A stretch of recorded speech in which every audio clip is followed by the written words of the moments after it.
heart's on fire, strong desire rages deep within. Hello and welcome to the next episode of Matt and Todd Go to the Movies, the podcast where Matt and Todd usually go see a movie at our local Regal Cinema, but this time we're continuing our quest to make it through all the Rocky movies with our special guest, Eden Cummins. Hello! I am Todd Domer. And I'm Matt Malloy. And yes, we're here again in Eden's basement watching some Rocky. This episode is about Rocky 4. So we've made it through half of the films that we're going to watch, which is a great accomplishment. And we'll be talking about this one for a long time, I feel like, because there's a lot to it. There's a lot going on. Yeah. Well, we've got all the traditional players back in this movie. You know, you've got your Sylvester Stallone, you've got your Carl Weathers, you've got your whatever his name is who plays Paulie. Burt Young. Thank you, Burt Young. I knew it was a Burt or something. You've got Talia Shire, or however we're deciding to say her name. I think last episode I looked it up and said it right, but I think that is right what you said. Nice. I don't know. You shouldn't take my word for it, though. Maybe for next episode I'll look it up again. And a robot. Oh, and James Brown is in this one. Yeah. Oh, let's not forget Dolph Lundgren. So interesting. Dolph Lundgren. Is Dolph Lundgren a famous person outside of Rocky? Absolutely, he's in The Expendables. And The Punisher. It's true. Right. He was the first Punisher. Fair enough. All right. Universal Soldier? Yeah, Universal Soldier. He has done movies on his own that weren't, like, with other people or whatever, but I think your point, there is a point to what you're saying as far as, like, general notoriety, but I feel like most action movie fans would know who Dolph Lundgren is, even outside of Rocky 4. That's fair. Is he also a legit nuclear physicist? He is very much a super smart man. Well, I'll include him on the list. We've included lesser people than Dolph Lundgren on our this person is famous and in the movie before. By what you're saying, is Burt Ward famous? Burt Young? Ward is Burt Young. Sorry, Burt Young. Famous outside of Rocky? Absolutely not. Absolutely not. Cool. Well, so that's who's in it. Did I miss anyone? Brigitte Nielsen. Oh, yes. Thank you. Brigitte. Stallone's wife during this time of filming. Right. Who plays Dolph Lundgren's wife in this movie. Weird, huh? Weird. And whoever played Duke. Do you remember his name? It's Tony... Not Bennett. Correct. Not Bennett. Well, Duke's back in this movie. Tony Burton. Tony Burton. Yeah, I think that's right. Okay, if only we had devices that we could look this stuff up instead of speculating. We'll have been so far past this by the time I actually pulled that off. It's good to just test our memories. There we go. All right, so what is Rocky 4 about?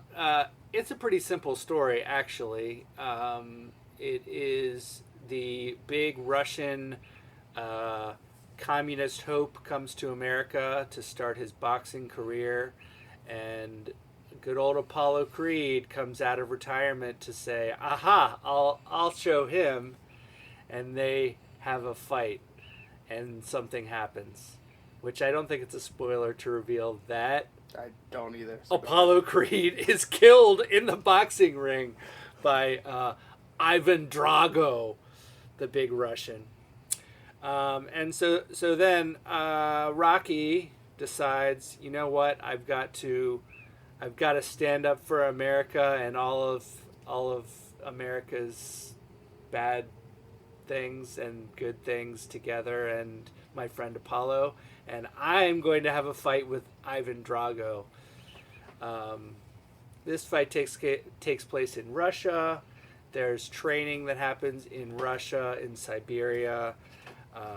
Very old school Rocky training montage where he's carrying logs and splitting wood and running through the snow. Great stuff.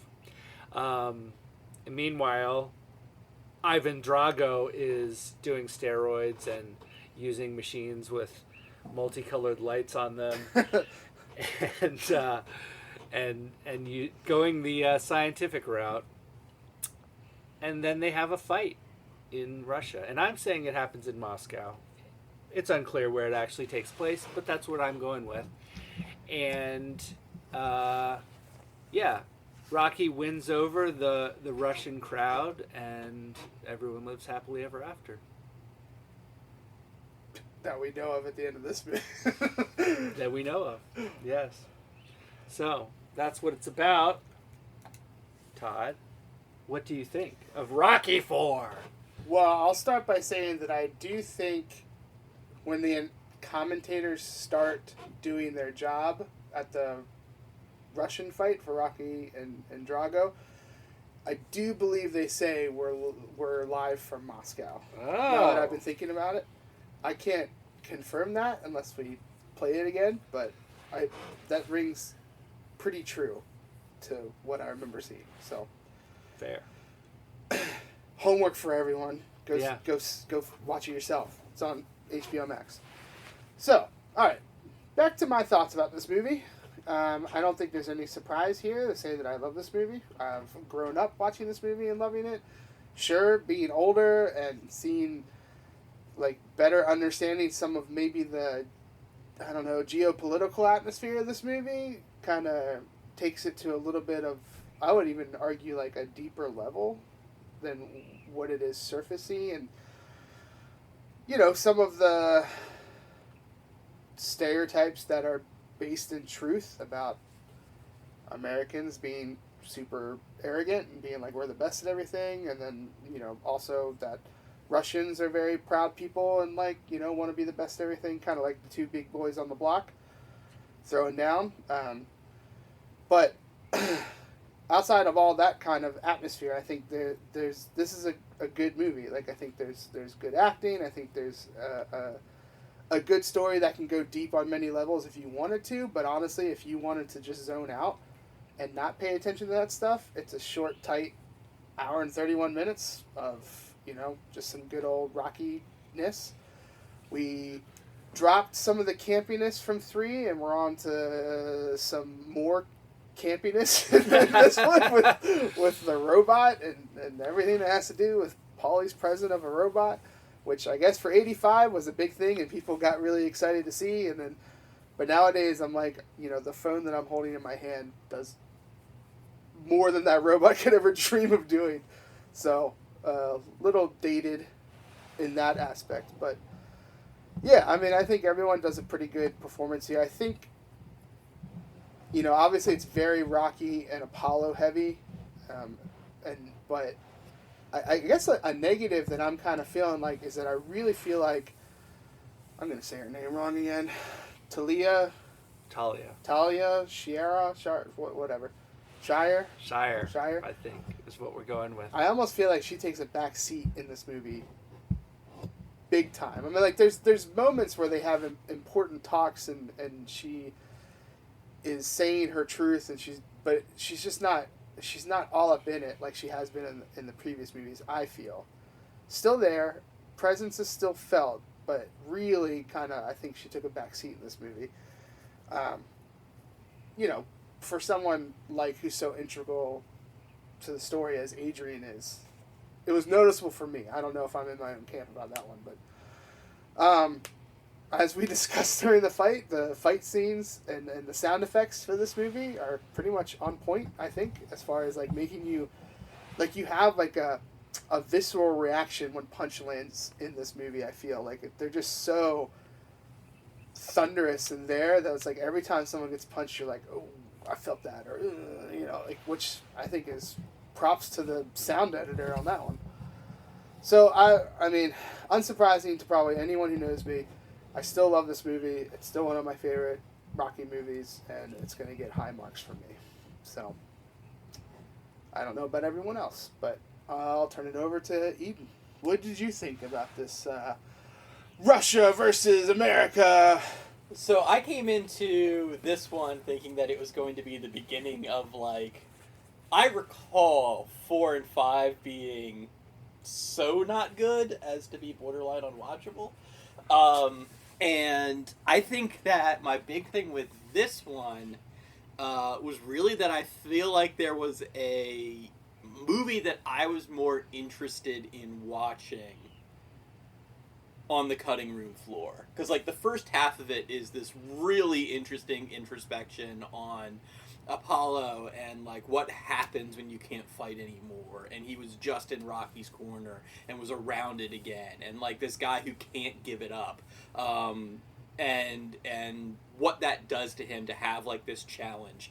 And then the back half of the movie is basically 2.5 montages and a boxing fight, cloaked in a lot of, like, anti-Russia, anti-Red Scare propaganda, like, knee-deep in the Cold War, and it all makes sense, and it's all there, and it's honestly, like, one of the tighter for time, like, ones that they've done. Like, it does just flow through.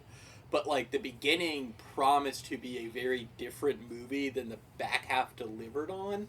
And I was a lot more interested in that beginning part. Like, I think that Sylvester Stallone has shown that he can do these very heartfelt monologues about his feelings and the things that are, like, going through his head. We see it in First Blood. We've seen it in, like, the 3 Rocky movies prior to this one.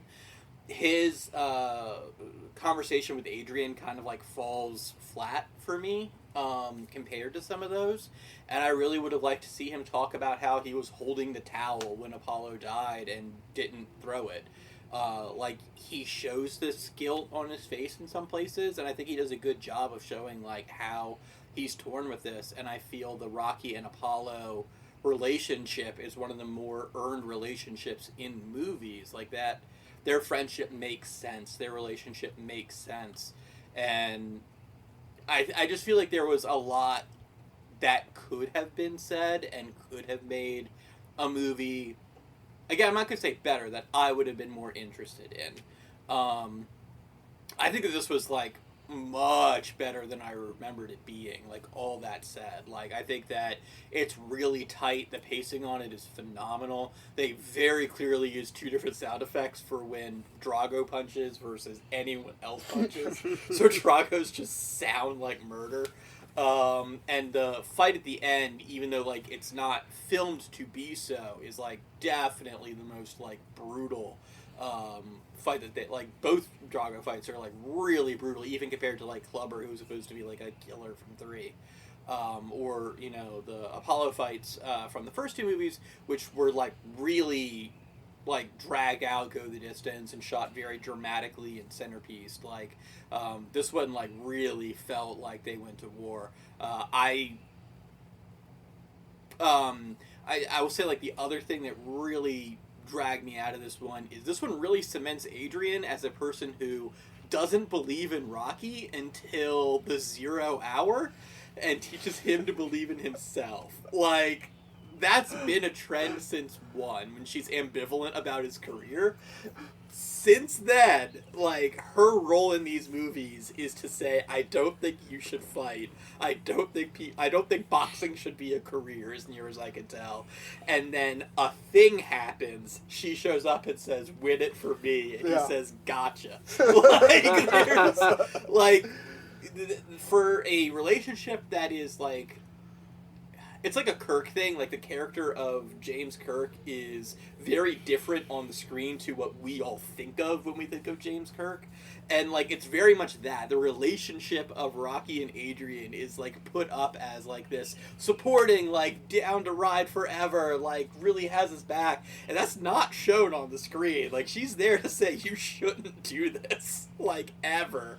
And then at the last minute is like, well, you're clearly going to do this, and I'm not going to stop you. And that's, Adrian's in my corner, I guess. Like, there's a lot of that going on.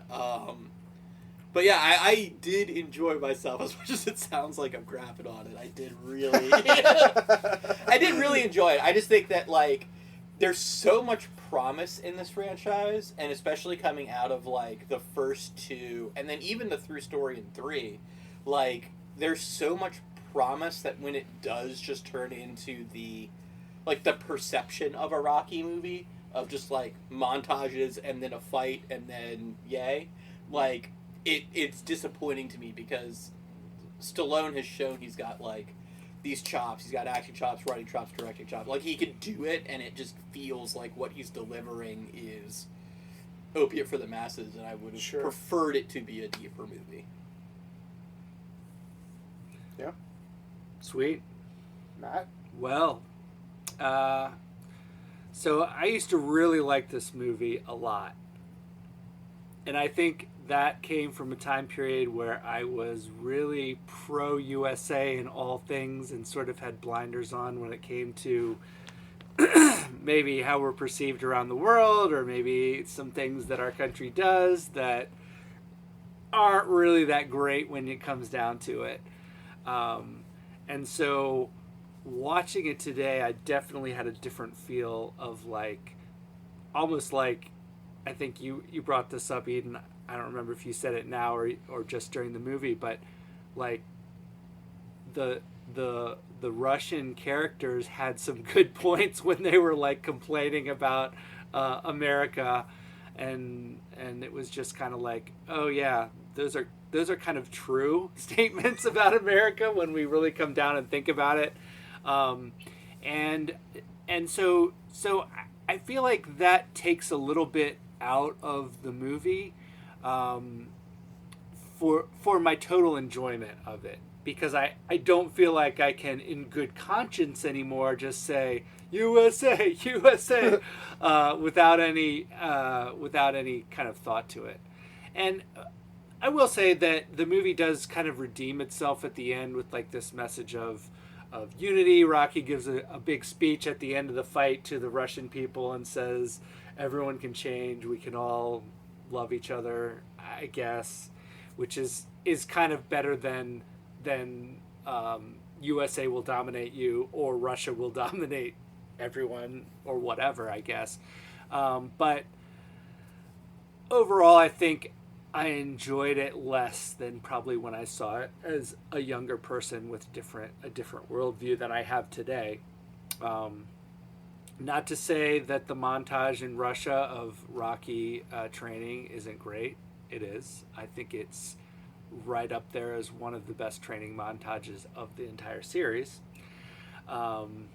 And I love the idea of almost Rocky as like this anti-science guy.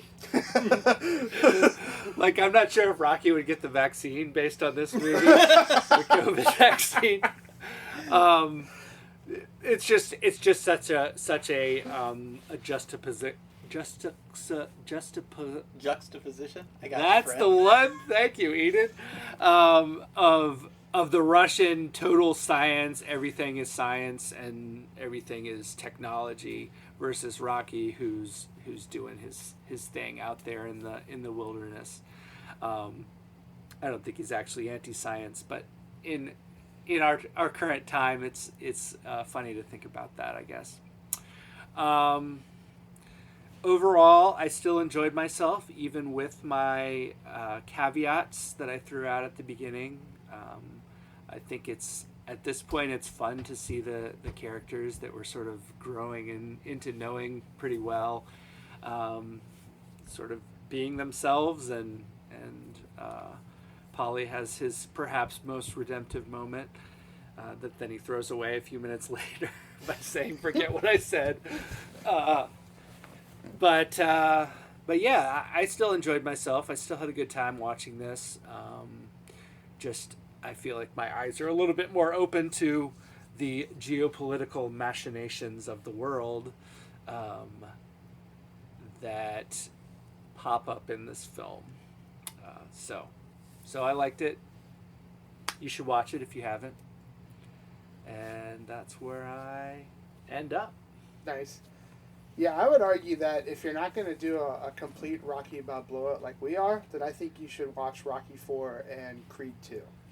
Like, if you're only like, I'm going to commit to 2 of these movies, I would watch those. That's bold.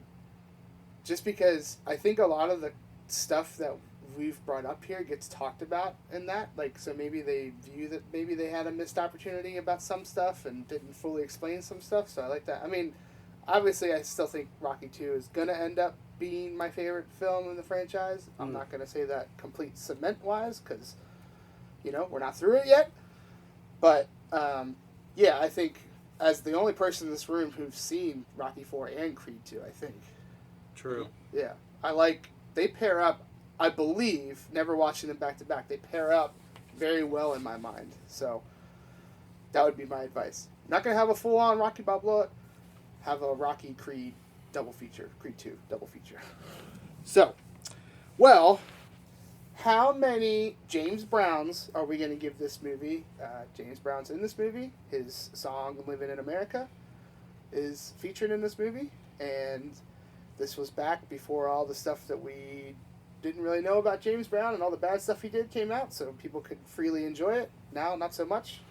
How many James Browns would you give this movie?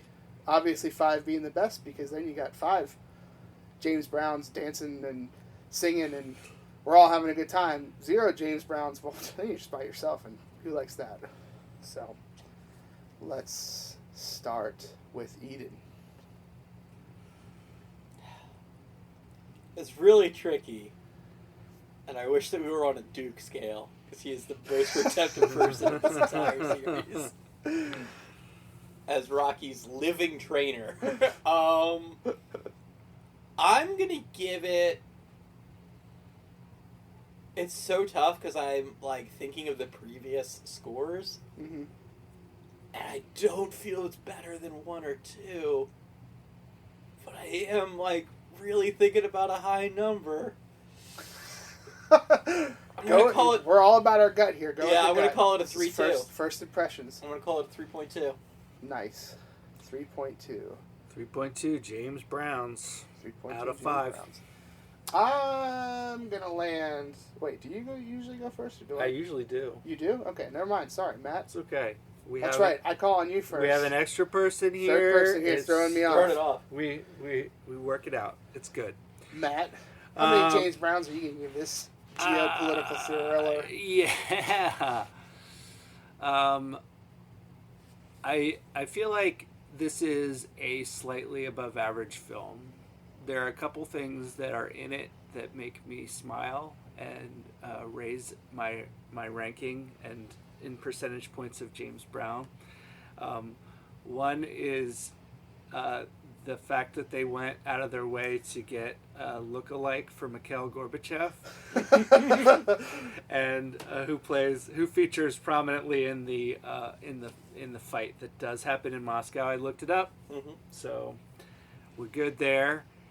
And the other thing that makes me smile, even though it shouldn't, but the fact that they included it in a montage of Rocky's memories, which was the time he pressured his wife into having sex with him on their first date, is included in several different portions of that evening in a montage. That makes me happy that they felt comfortable throwing that in there in a twisted way, I guess. So that's both those two things are gonna bump my score up a little bit in number of James Browns, and I'm gonna end up with a 3.0. 3 James Browns out of 5. I thought that this was an enjoyable film. I thought that it was maybe less, Eden, you had some good points about what this movie could have been and wasn't. And I also really wish that we had some discussion about Rocky not throwing in the towel and treating his word over the health and life of his friend as a superior choice. I feel like there's a lot to unpack there that we didn't do at all. So, sorry. So anyway, 3 James Browns out of 5 for me. Todd. Nice. I do. Having you guys say it so much makes me wonder how much was left on the cutting room floor. Like, was there like a ton of stuff filmed that they were just like, oh, this isn't fit for a Rocky movie. Let's just leave it on the floor. Let's get back to the boxing. I think they rolled film for exactly 1 hour and 31 minutes and got the exact movie that we got. Nice.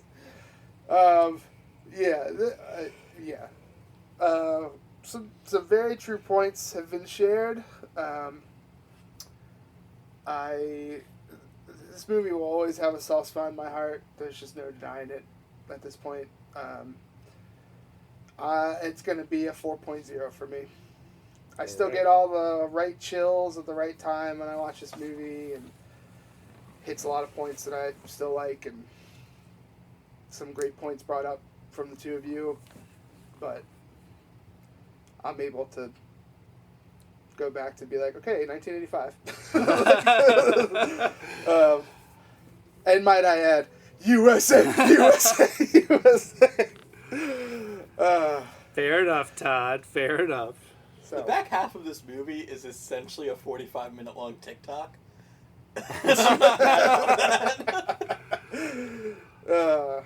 Good times. Yes. Well, that's going to wrap it up for this episode of Matt and Todd Go to the Movies with special guest Eden Cummins. Thank you. We are going to end up with an average score of 3.4 James Browns out of 5, which is a pretty good score. And I think we all would say, if you have any interest in Rocky at all, you should watch this one probably. I think we all, well, I know that we all said we enjoyed it, so.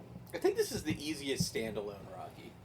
Like, if you did watch exactly one Rocky movie, you have everything you need to know about these characters. The story is tight. You don't really need to know more than it. Yeah. I think it's probably the best, like, you can watch one, here you go. Yeah, that could be. That could be true for sure. All right. Well, there you have it. Rocky IV. We're going to continue on this journey. Thank you for listening, podcast listeners. We will not only make more podcasts of other movies, but we will make more podcasts about Rocky movies. In fact, at least 4 more. So, thank you again for listening, and we'll see you next time. Da da da da Da da da da da da da da.